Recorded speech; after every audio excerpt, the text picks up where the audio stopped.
Alan Wake 2 is not just a game.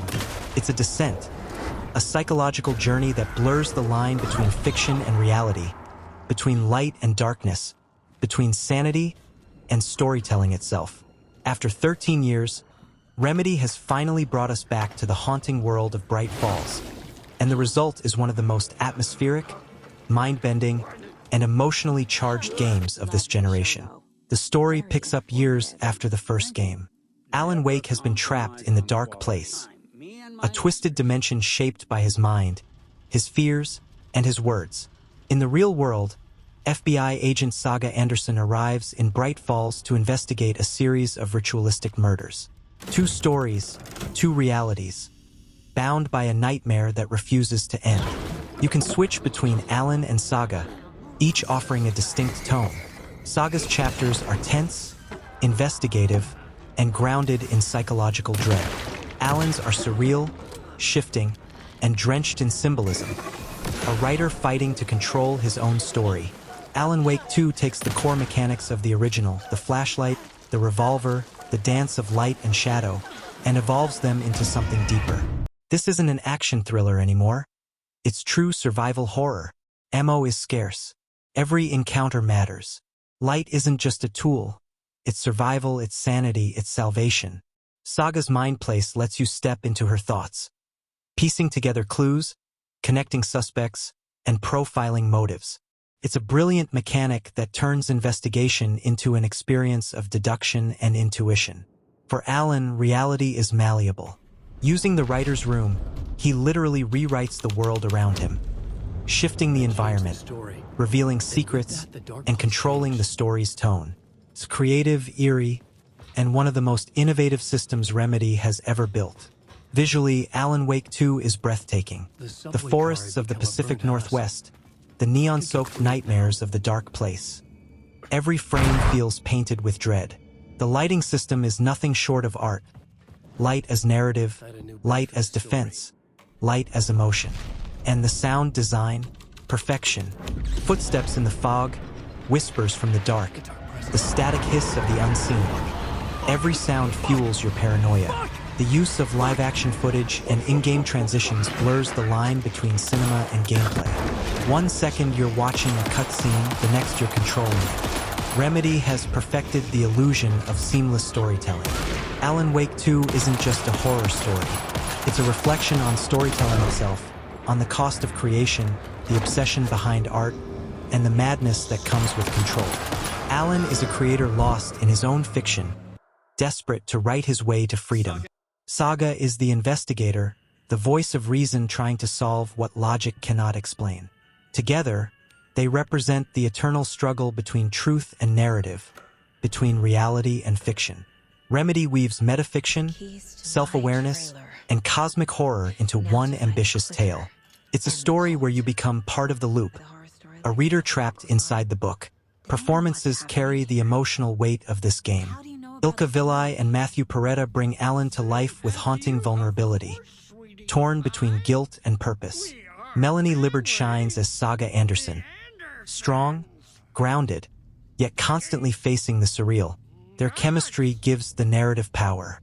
Even when the world twists around them, their emotions anchor the experience. You believe their fear, their confusion, their drive to uncover the truth. Alan Wake 2 takes its time, and that's what makes it so effective. It's not about constant action. It's about suspense. Remedy uses silence better than most games use music. Moments with no dialogue, no enemies, just the hum of the forest or the drip of water, can be more terrifying than any monster encounter.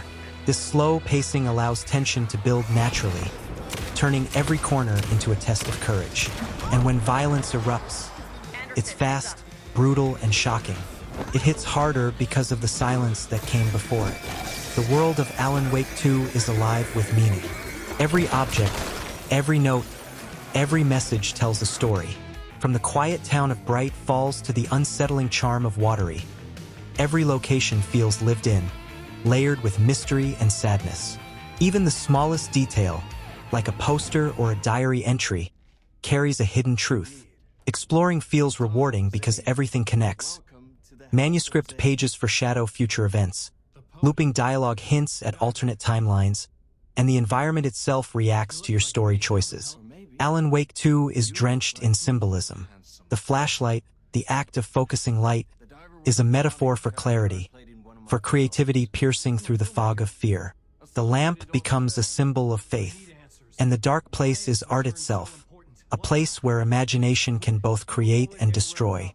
Every shadow feels like a manifestation of guilt, every light source a fragile moment of hope. Remedy never explains everything, and that's what makes it powerful. You're encouraged to interpret, to think, to question. It's a game that stays with you long after you turn it off. The horror here isn't cheap. It's not built on jump scares or shock value. It's built on mood, dread, and disorientation. Remedy understands that the unknown is far scarier than what you can see. Alan Wake 2 uses psychological fear, the fear of losing yourself, of forgetting what's real, of becoming your own story. This deeply personal horror. You don't just fight monsters, you fight guilt, obsession, and despair. Music plays a crucial role. The haunting tracks by Old Gods of Asgard and composer Petri Alanko elevate every moment. And then there's that scene, the Herald of Darkness performance. A surreal blend of live action, rhythm, and chaos that turns gameplay into a living concert. It's pure Remedy, experimental, daring, unforgettable. These moments are what make Alan Wake 2 feel like a multimedia experience rather than just a game. Alan Wake 2 isn't an isolated story. It's part of Remedy's expanding connected universe, linked to Control through shared entities, symbols, and organizations.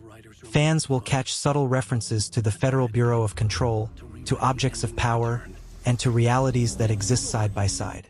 It feels like we're just scratching the surface of something much bigger, and that's exciting. Technically, this is Remedy's most ambitious project yet.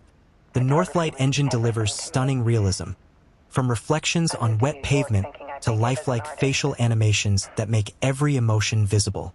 Even with occasional performance dips, it's an achievement. Alan Wake 2 feels like a next-generation benchmark, not just for graphics, but for how visuals can serve storytelling. Without spoiling, the ending of Alan Wake 2 is daring and unforgettable. It doesn't give you closure, it gives you questions. It invites theories, interpretations, and debate. You realize, as the credits roll, that maybe the story was never about escape. Maybe it was about acceptance, about living within the darkness and shaping it into art. It's an ending that demands reflection and promises more to come. Alan Wake 2 is a masterpiece of modern horror storytelling. It's eerie, emotional, ambitious, and unapologetically complex. It's not for everyone, but for those who love narrative depth and psychological tension, it's a once-in-a-generation experience.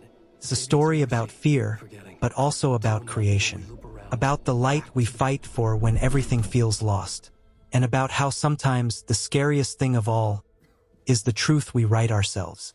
If you enjoyed this deep dive review, drop a like, subscribe for more cinematic gaming breakdowns, and tell me, what did you think of Alan Wake 2? Did the story leave you enlightened, or trapped in the dark place like Alan himself?